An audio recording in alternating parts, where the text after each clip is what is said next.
An object performs simple harmonic motion about a central point. An object has velocity v, acceleration a, and a displacement x from the point. Whenever I see the term oscillates, or in this case, they've written out for us simple harmonic motion, I always write down the defining equation of simple harmonic motion. The defining equation. What that means is that if something is undergoing any form of oscillation, they can be said to be undergoing simple harmonic motion if they follow this equation. And this defining equation, which is so useful at all points, is A is equal to minus omega squared x. A is the acceleration, omega squared is a constant, and actually omega is equal to 2 pi f. Omega squared is a constant number, depending on the frequency of the oscillation, and that tends to remain constant. So what you can see from this equation is that A is proportional to minus x. That means if you were to take the ratio of them, it would be constant. So we know that that's right. You can take the ratio the other way around. It would be constant as well, just be a different constant. So we know the answer to that without looking at all the others. If you want, you could go back to the data booklet and check out the formula that relate x and v, x squared and a, and v and a. But because we know that that answer is correct, there's really no point. A longitudinal wave travels through a medium from left to right. Graph 1 shows the variation with time of the displacement x of the particle p in the medium. So what we have is a displacement, and that's in meters, and a time graph in seconds. So if we look at the gradient of this graph, it's meters per second, so we can find velocity from this graph. If you find a displacement time graph, the other thing you could find from this is using the repeating pattern, is you can find the time period. So with a displacement time graph, you can find the velocity and you can find the time period. So let's move on and answer the question.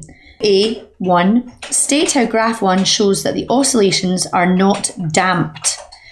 Well, if they were damped, the amplitude would decay with time. The amplitude is constant, so our answer there is the amplitude is constant. If they were damped, we would expect the amplitude to decay. Question 2 says calculate the magnitude of its maximum acceleration. If you go to your data booklet, you would find that acceleration is equal to minus omega squared x. Now, given that acceleration and x displacement are directly proportional, then you would find that if when you're looking for maximum acceleration, you would use maximum displacement, and that's why I put A max equals x max. Omega squared is equal to 2 pi over t all squared. T is the time period, and we can see on here that the time period is 0.2 seconds. So 2 times pi divided by 0.2 all squared is 986.96. So 986.96 times 0.02, which is the maximum, gives us a value of 19.7 meters per second squared. I think we're going to have to approximate that to 20 meters per second squared, given that the rest of the data is given to a maximum of 2 significant figures. Question 3 says calculate the speed of the particle P at t equals 0.12. So at 0.12 seconds, this is, I'm going to click into the image now. So this here is 0.15 seconds. So 0.12 seconds is here. So we want to find the speed of particle P at that point there. Now we need to find the gradient of the graph at that point. So what we do is we create a tangent to the line. This is an acceptable way of doing it. There are other mathematical ways of doing it, but this is an acceptable way of doing the question. So we draw a line. That's not a very good line because I'm using a ruler on top of an iPad. You'd obviously use a pencil. You'd have a lovely pencil. You'd have a nice straight line with a ruler, and you'd create a tangent to the line at t equals 0.12. Once you've got your tangent, you then find out what the gradient of that tangent is. So v is equal to the change in x over the change in t. That's the gradient. So it's x2 minus x1 over t2 minus t1. This is x2, that's x1, this is t2, t1. So you pop your numbers in and you actually get a value of around about 0.3 meters per second. The cone and dust cap D of a loudspeaker vibrates with frequency of 1.25 kilohertz and simple harmonic motion. Whenever I see simple harmonic motion, I write down the defining equation. Define simple harmonic motion. Again, an absolute cracker of a question because you get 2 marks for it. Simple harmonic motion is an oscillation where the acceleration of the particle is proportional to the displacement. That's 1 mark. And in the opposite direction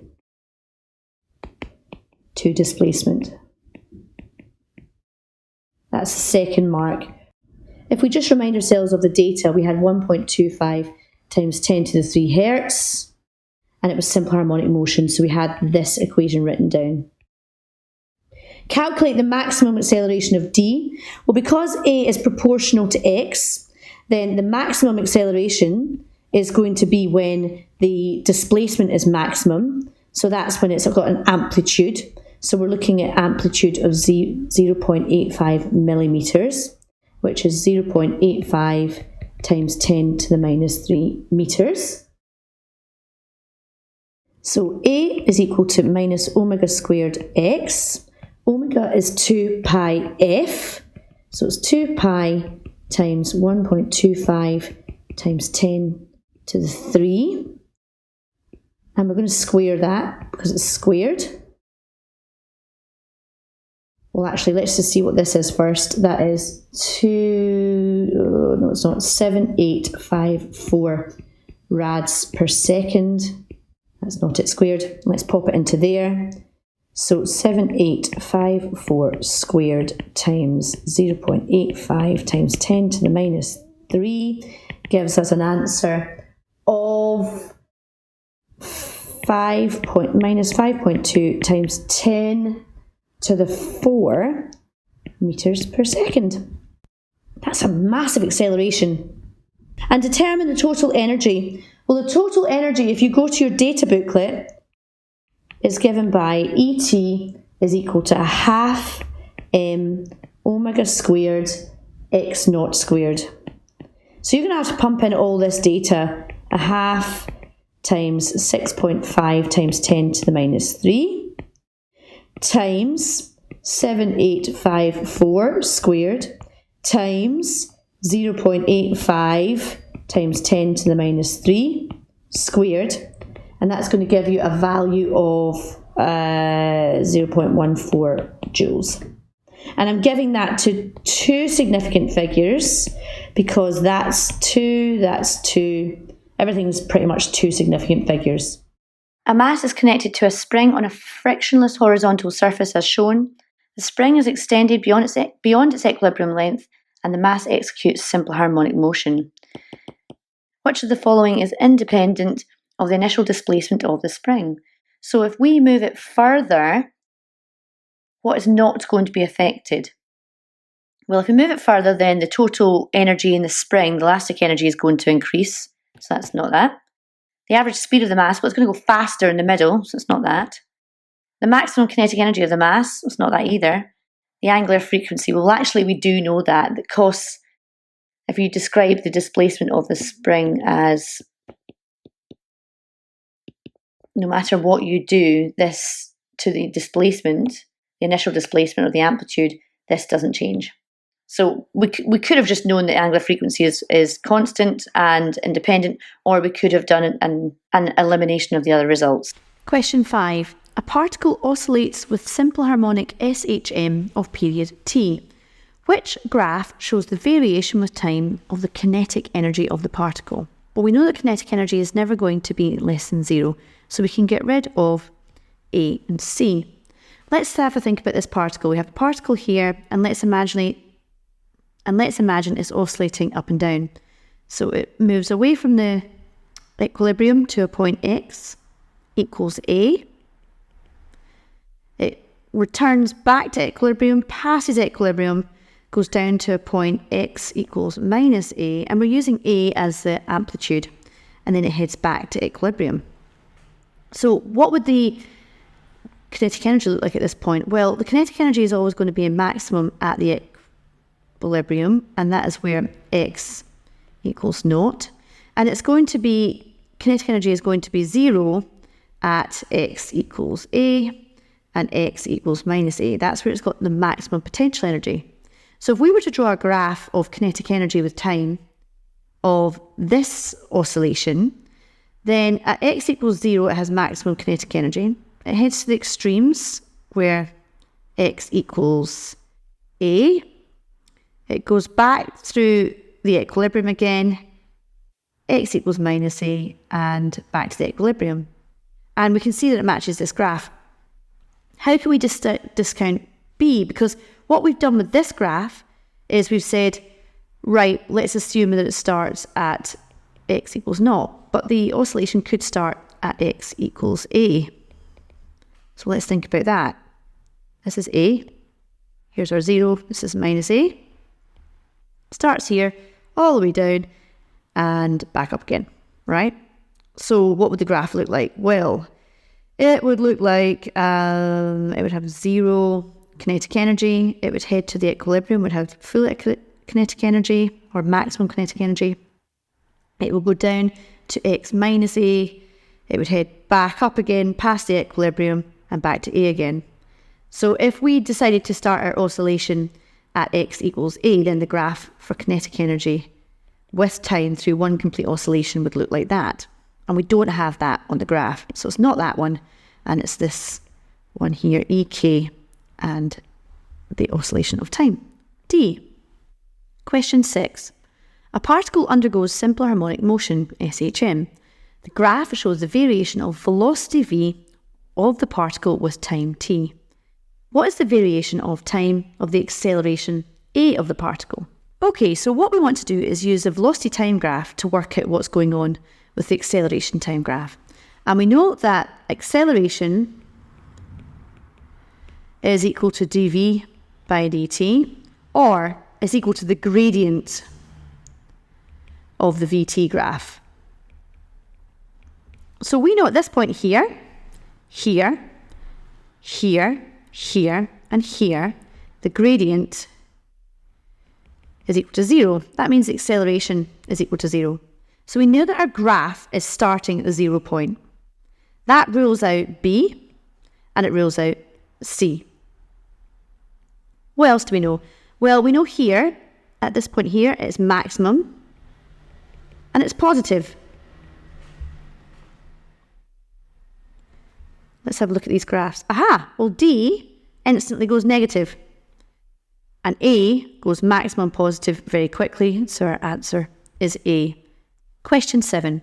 In simple harmonic oscillations, which two quantities always have opposite directions? Well, we don't associate kinetic energy or potential energy with having any direction. So we know it's not A. The rest of them are vectors, so we do have to look at them in detail. Now let's have a think about this. The definition of SHM is that the acceleration is directly proportional to, do you remember, displacement. And what was the other thing that gave you 2 marks for that definition of SHM? The acceleration is in the opposite direction to displacement. And in fact, that's highlighted mathematically by looking at the defining equation of SHM, which is A equals minus kx. And that tells us that acceleration is in the opposite direction to displacement. So our answer here is D. Question 8. A student is investigating a method to measure the mass of a wooden block by timing the period of its oscillations on a spring. Describe the conditions required for an object to perform simple harmonic motion. Okay, those are the 2 points we've just spoken of. 1, the acceleration of the block must be directly proportional to the displacement. And 2, the acceleration acts in the opposite direction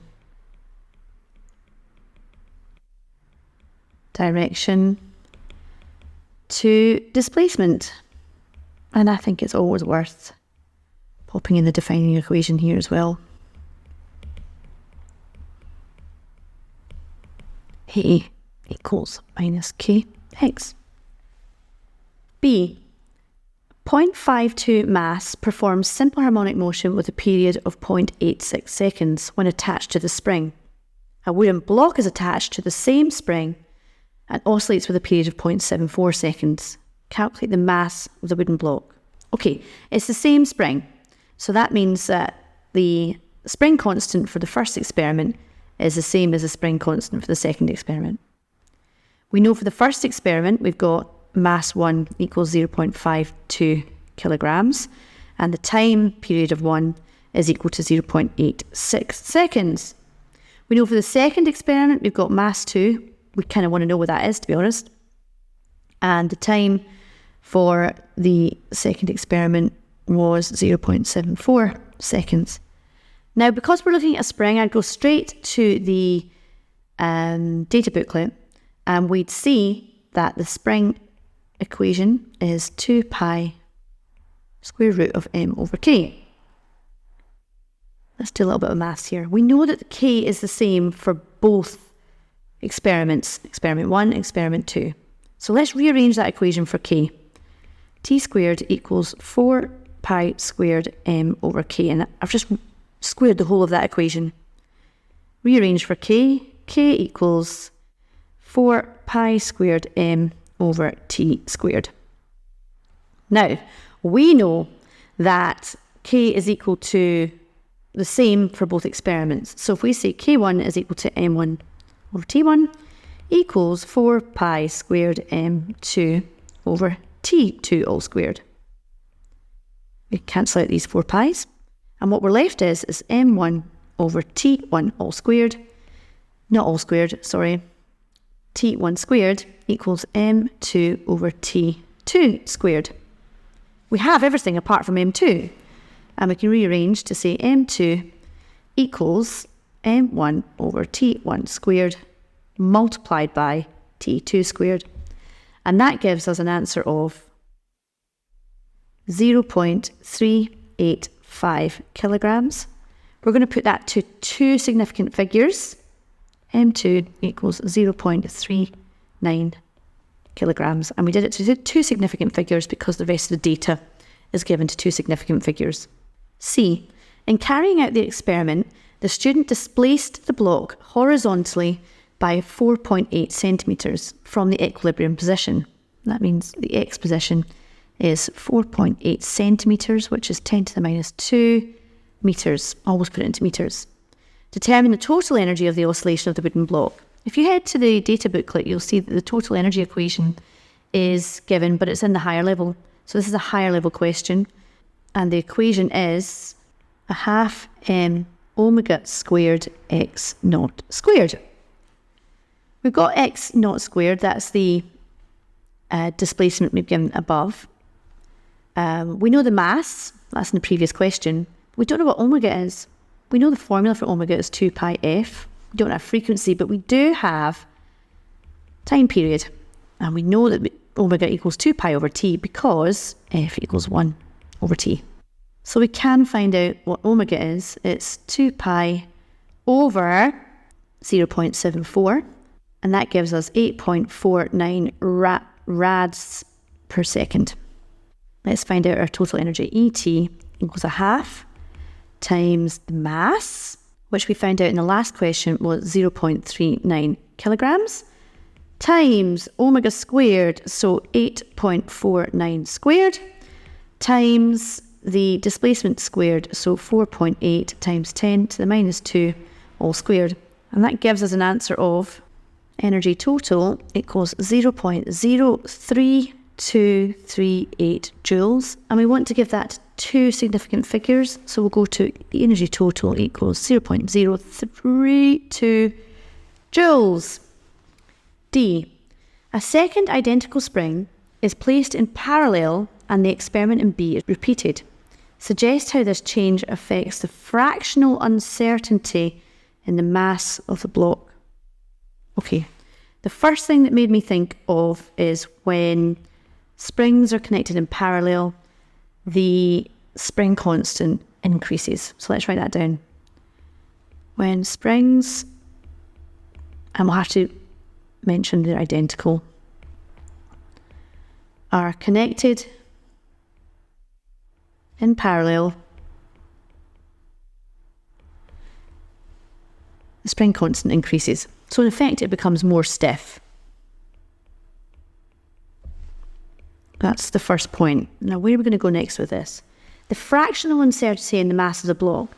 So to measure the fractional uncertainty in the mass of the block in an experiment, we'd have to measure, as we've done above, the time period and the mass. Now, let's just choose the data above.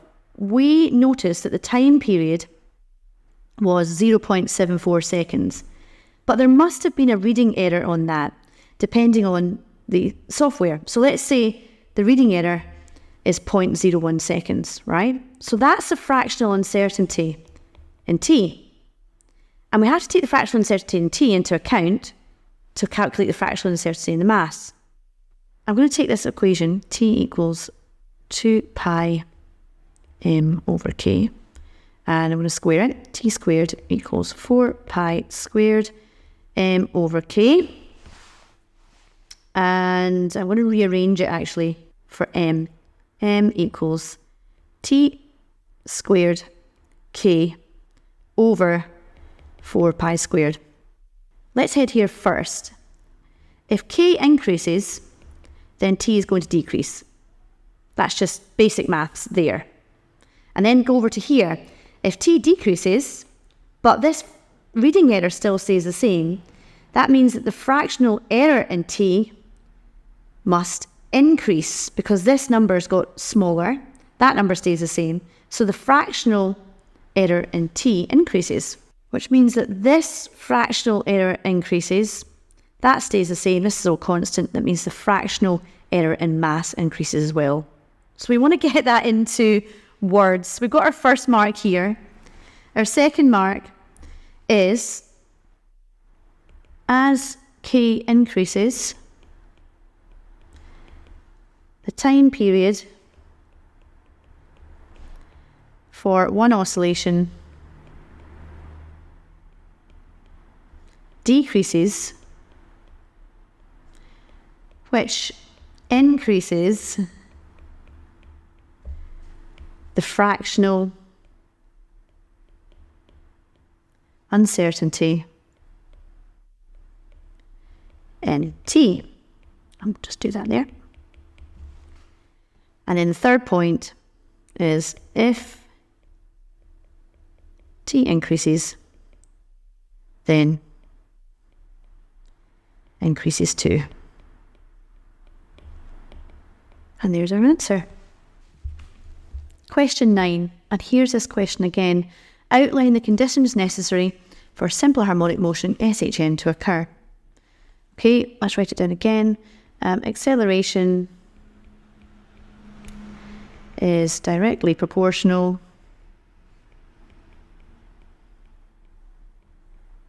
to displacement of the particle, of the oscillating particle.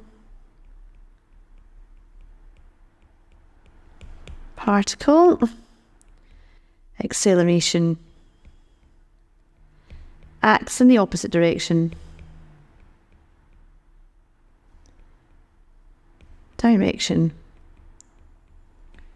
To displacement. Do you know what? I've just realised I've done something earlier that I haven't really made very clear.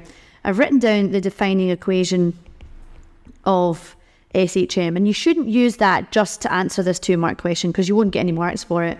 But I've said the defining equation is A equals minus kx. Actually, that's not true, really, is it? Let's have a think about that. This k, I've said, is a constant, whereas in fact it's actually omega squared. Now, omega squared is a constant for any system in oscillation, and that's why I've put k down. But actually, if we wanted to be really accurate about it, we'd have to say A equals minus omega squared x. B. A buoy floating in a vertical tube generates energy from the movement of water waves on the surface of the sea.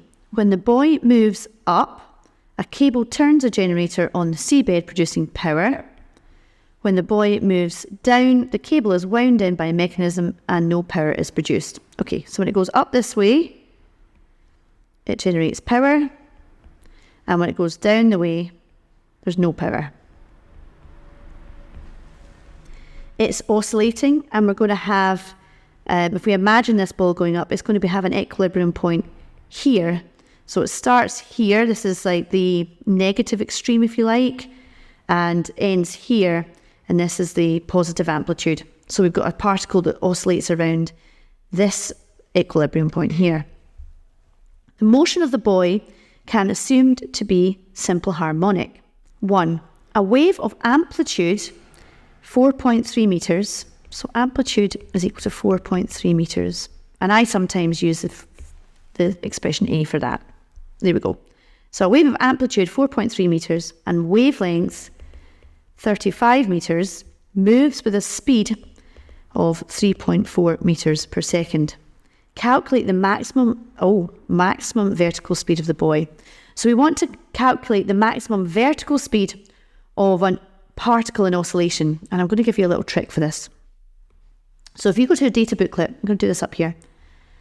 V on the data booklet is given as plus or minus omega x naught squared minus x squared. X naught is the amplitude. And x is just the position of the particle at any point.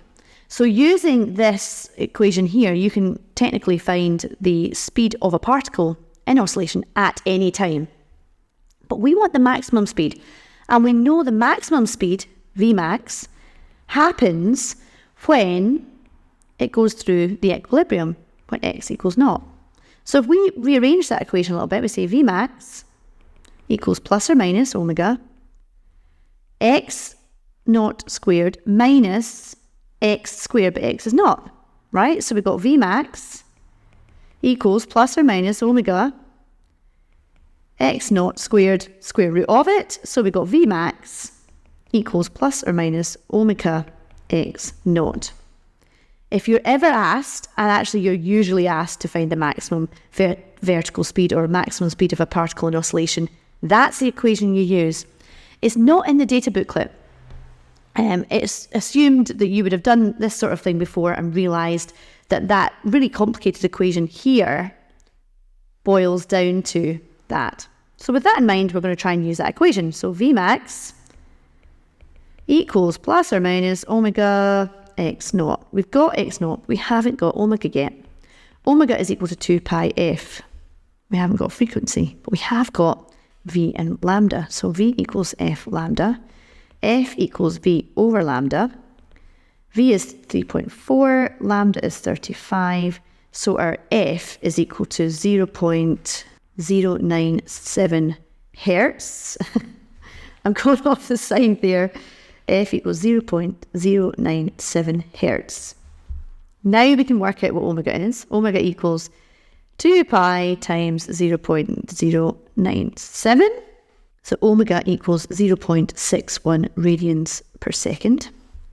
Great, we can now calculate Vmax. Vmax equals plus or minus 0.61 times 4.3, and that is in meters. So our Vmax is equal to plus or minus 2.62 meters per second. Is that in the right number of significant figures? Nope, we want to bring it down to 2 significant figures, so 2.6 meters per second. There's our answer. I would say that's a higher level question actually, and it is. 2. Sketch a graph to show the variation with time of the generator output power. Label the time axis and a suitable scale.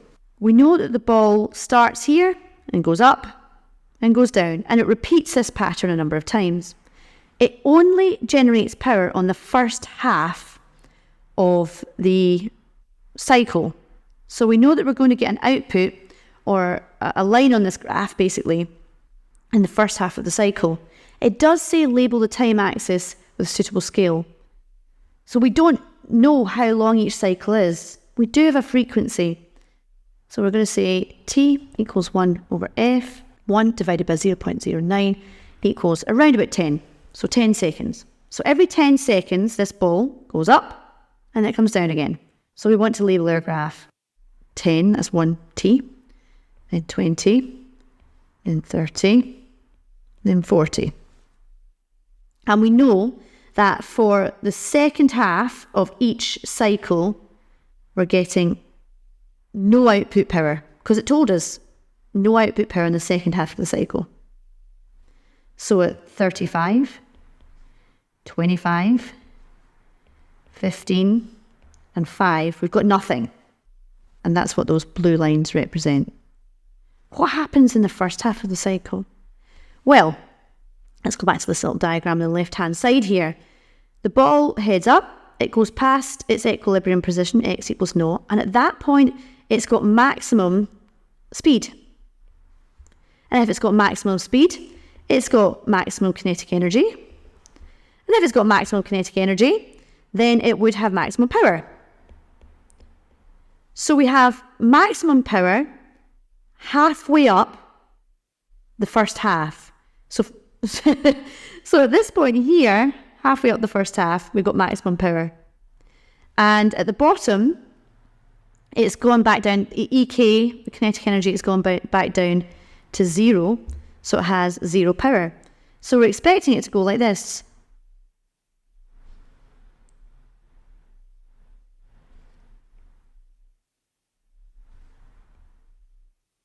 And we have that smooth curve up here because we are dealing with an oscillation. It's fundamentally, it's a sine, it's a cos. We're looking at a nice smooth transition between values. I'm not saying that actually is a sine or a cos curve, because it's not, but I'm just saying the reason it's a nice smooth curve is because we're dealing with oscillations. For example, you would not have this. That's a digitized waveform, and that wouldn't work in this situation. Question 10. The graph shows the variation with time t of the velocity v of an object undergoing simple harmonic motion. At which velocity does the displacement from the mean position take a maximum positive value? Okay. The mean position is here, and we want to have an answer of a velocity A, B, C, or D. We know that displacement is equal to the area under the velocity time graph. If we look from A to B, the area under the velocity time graph is negative. Let's just give it a value. Okay, we know it's negative. Let's say it's the area under that is 10 meters. Okay, we've calculated all the squares, counted them all up, and it's 10. But no, it's minus 10. So our displacement at that point is x equals minus 10 at B. At C, we can see that the displacement, or the area under the curve at C, is above the graph and above the 0 line. So we're starting to get a positive displacement, but we've still got this minus 10. So let's say it's, had a displacement of 5. It's coming from a period of minus 10. So the displacement at C is still minus. In fact, the only time the displacement gets to positive or 0, which is i.e. not minus, is D. So our answer is D. I wonder if there's another way of looking at that. We've got a clean graph, and we know that we're looking at a velocity time graph. We know that the velocity is maximum when it goes through the equilibrium. So at this point here, it's going through equilibrium. At this point here, it's going through equilibrium. We know that the velocity is 0 at the extremes. So we've got x equals a here. It's released from a position. X will be equal to minus a here because it's the other extreme. And at D, it goes back to A, which is its maximum displacement from the equilibrium. So the answer could actually be 0 or D, but we're only given D as an answer. So the answer here is D. Question 11. The graph shows the variation with position S of the displacement x of a wave undergoing simple harmonic motion. So it's a distance displacement graph. What does that mean? Well, what that means is it's like a snapshot of this particle at any one time, or a snapshot of a wave at any one time. And from the snapshot of the wave, you can determine a couple of things. You can determine the amplitude. You can determine the wavelength of the wave. But we're not really looking at waves here. We're looking at simple harmonic motion. What we do know is that the velocity is maximum when the displacement is 0. When x equals 0, when it goes through the equilibrium. So we know that the particles at y and z have a maximum displacement. Our answer is B, but let's just test it. We'll know that the velocity is 0 when it's at the extremes, when it's at its amplitude. I keep using A, but it's the same as x naught. So here we've got x equals A. It's going to have a 0 velocity, so our answer here is B.